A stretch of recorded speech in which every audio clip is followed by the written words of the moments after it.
बदलाव करने का दुस्साहस किया। उस समय के परिस्थितियों को देखते हुए ऐसा लगता था कि ऐसे फैसले बहुत सहज नहीं थे, लेकिन उन्होंने उन सुधारों को न केवल सामने रखा, उन्हें लागू करने के लिए जो भी उनका अनुभव था बतौर अर्थशास्त्री, उसका उन्होंने प्रयोग किया।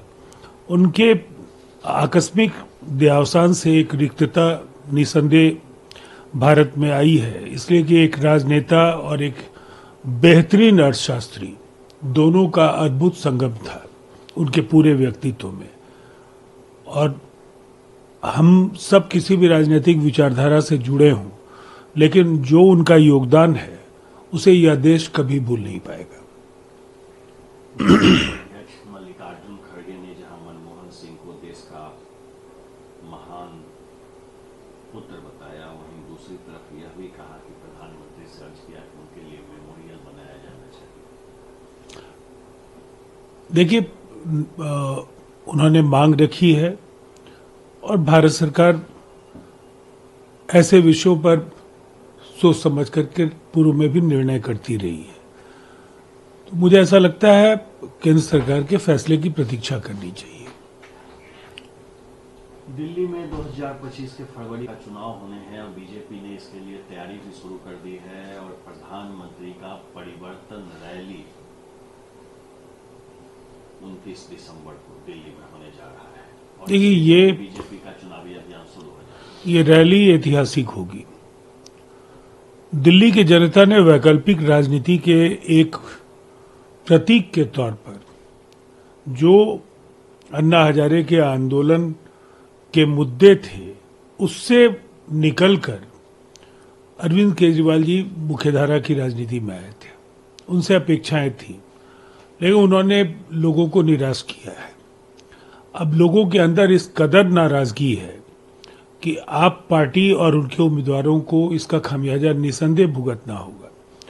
भारतीय जनता पार्टी के समक्ष ये अवसर है कि जो केंद्र सरकार की बेशुमार उपलब्धियां हैं और देश के अनेक राज्यों में जो एनडीए के शासन के दौरान जो अकल्पनीय विकास हुआ है उन राज्यों का, उस मॉडल को अगर वो सत्ता में आए तो दिल्ली में वो लाने की ईमानदार कोशिश करेंगे। और इस दृष्टि से हम ये मानते हैं कि दिल्ली के मतदाताओं में भारतीय जनता पार्टी को इस बार लाने का जो एक जोश दिख रहा है वो परिणाम में परिणत होगा। तेजस्वी यादव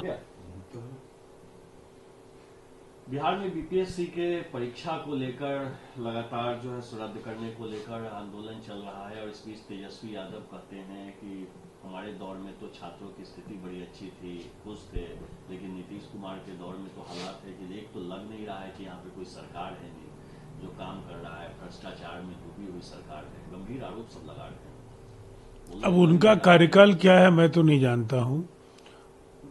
जिस सरकार के वो उप मुख्यमंत्री थे, उस सरकार की अगुवाई नीतीश कुमार जी कर रहे थे, और जो उनके माताजी और पिताजी का कार्यकाल है बिहार का, उससे बुरा कोई दौर नहीं हो सकता है।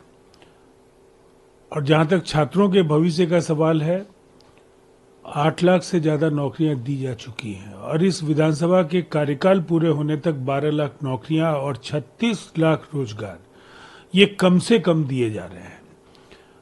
जो भी प्रतियोगी परीक्षाएं हुई हैं उसके आधार पर लगातार नियुक्ति पत्र दिए गए हैं। जिस परीक्षा को लेकर के वो सरकार पर हमलावर हैं, यह परीक्षा भी शांतिपूर्ण और पारदर्शी तरीके से आयोजित की गई। एक केंद्र पर जो अव्यवस्था हुई उस केंद्र पर दोबारा परीक्षा हुई। तो अब इस तरह के आरोपों का कोई मतलब नहीं है और मैं समझता हूं बिहार की जनता बेहतर तरीके से निर्णय कर सकती है कि किसके शासन में बिहार बदला है।